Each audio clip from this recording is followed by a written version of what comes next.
ঘটনাটি বাংলাদেশের ঢাকার তেজগাঁওয়ের।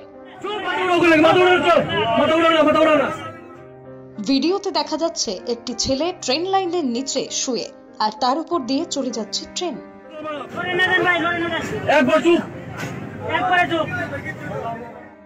সূত্র মারফত জানা যায় তার স্কুল ব্যাগের ধাক্কায় সে ট্রেন লাইনের নিচে পড়ে যায়।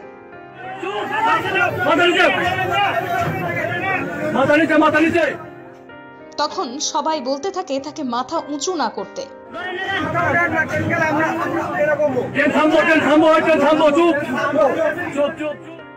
দেখুন শেষ পর্যন্ত কি হয়।